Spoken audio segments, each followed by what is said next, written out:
Hello friends, मैं पिंकी। मेरा आज का टॉपिक है हाउ टू बी स्पिरिचुअल।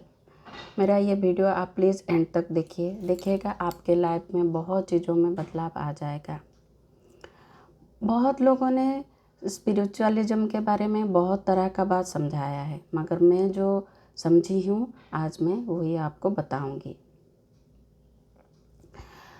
लोग समझते हैं वो अगर मंदिर जाएं, पूजा पाठ करें, व्रत उपवास रखें, भोग चढ़ाए, यही स्पिरिचुअलिटी है। मगर मेरा मानना ये नहीं है। मैंने बहुत लोगों को ये करते हुए देखा है, मगर वो लोग ज़्यादातर डरपोक होते हैं, हर छोटी छोटी चीज़ों से घबरा जाते हैं। अगर उनके लाइफ में कोई डिफ़िकल्ट सिचुएशन आ जाता है तो उसको वो कंट्रोल नहीं कर पाते हैं, वो सिचुएशन वो हैंडल नहीं कर पाते हैं। और जो लोग ज़्यादातर व्रत उपवास रखते हैं जैसे महिलाएं, तो उनको हेल्थ रिलेटेड प्रॉब्लम रहता है जैसे गैस्ट्रिक वगैरह। लोग ये क्यों करते हैं? क्योंकि वो अपने माता पिता, दादा दादी, नाना नानी को फॉलो करते हैं। उनके ज़माने से ये चला आ रहा है तो वही चीज़ ये लोग फॉलो करते हैं। अगर आप सही मायने में स्पिरिचुअल हो तो सबसे पहले आपके मन से वो डर निकल जाएगा, आप निर्भीक हो जाएंगे और कोई भी सिचुएशन को आप अच्छे से हैंडल कर पाएंगे। So what is spirituality? Spirituality का मतलब क्या है? मेरा मानना है स्पिरिचुअलिटी मतलब खुद को अच्छे से समझना, खुद की मन की स्थिति को अच्छे से समझना, आपके मन के अंदर क्या चल रहा है, क्यों चल रहा है, कब चल रहा है और इसका जिम्मेदार कौन है, यही सब समझना है। उपनिषद में एक बात कहा गया है, एक बड़ा सा पेड़ था, उसके ऊपर दो चिड़िया बैठे थे। एक चिड़िया क्या करता है, सुबह उठते ही उसका फुदकना शुरू कर देता है। जैसे ये डाली से वो डाली, वो डाली से ये डाली, फिर ऊपर चढ़ जाता था, फिर नीचे आ जाता था, फिर थक के वो सो जाता था। फिर जब वो उठता था फिर से उसका फुदकना शुरू। मगर जो दूसरा चिड़िया है वो क्या कर रहा है, एकदम शांति से बैठा हुआ है और खूब ध्यान लगाकर वही बड़ा सा पेड़ और वो चिड़िया को देख रहा है। तो यहाँ पर ये जो बड़ा सा पेड़ है वो हमारा शरीर है और जो फुदकता हुआ चिड़िया है वो हमारा अशांत मन है और जो शांति से बैठा हुआ चिड़िया है वो हमारा अवेयरनेस है, जिसे आप उसको अंतरात्मा भी कह सकते हैं।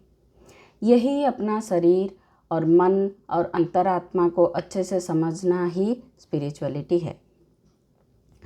Benefits of spirituality. आप अगर स्पिरिचुअल हो जाएंगे तो आपको क्या फ़ायदा होगा? आजकल के दौड़ भाग के ज़माने में क्या होता है, किसी के पास भी टाइम नहीं है खुद की मन की स्थिति को समझना, उनके मन के अंदर क्या चल रहा है वो समझना। कोई हंस रहा है, कोई रो रहा है, कोई कुछ कर रहा है।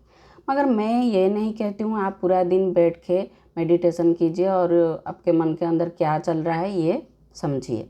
नहीं, हमको हमारा काम भी करना है, उसके साथ स्पिरिचुअल होने के लिए जो जो करना पड़े वो भी करना है।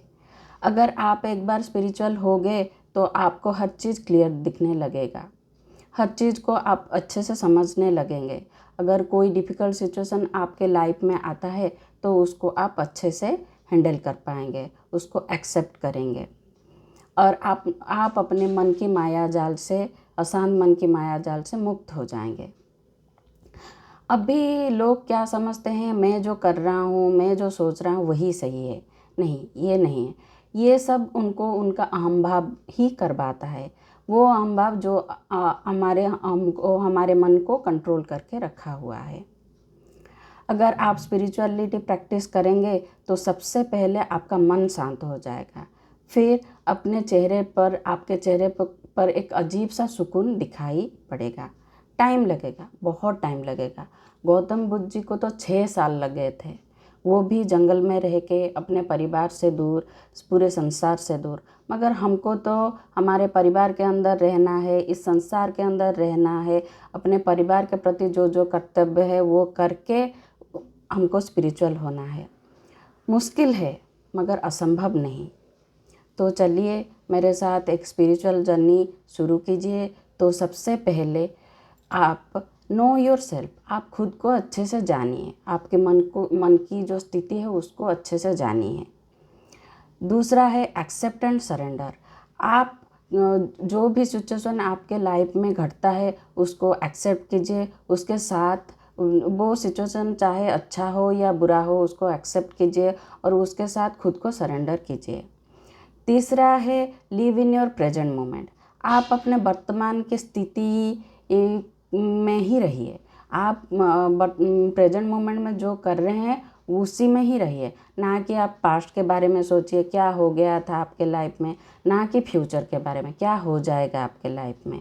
अगर आप सिर्फ अपने प्रेजेंट मोमेंट में रहिएगा तो आप जो कर रहे हैं उसको एंजॉय कर पाएंगे। ठीक है। चौथा है मेडिटेशन और योगा। आप अपने डेली रूटीन में मेडिटेशन और योगा को इंक्लूड कीजिए या नेचर के साथ कुछ टाइम स्पेंड कीजिए, चाहे वो आधा घंटा क्यों ना हो। आप अगर ये सब करना शुरू कर देंगे तो आपके लाइफ में बहुत चीज़ों में बदलाव आ जाएगा, आपको एक अजीब सा सुकून मिलेगा। ठीक है। तो मेरा ये टॉपिक आपको कैसा लगा प्लीज़ कमेंट सेक्शन में बताइएगा। अगर मेरा वीडियो आपको अच्छा लगा तो प्लीज़ लाइक एंड सब्सक्राइब कीजिए। Thank you.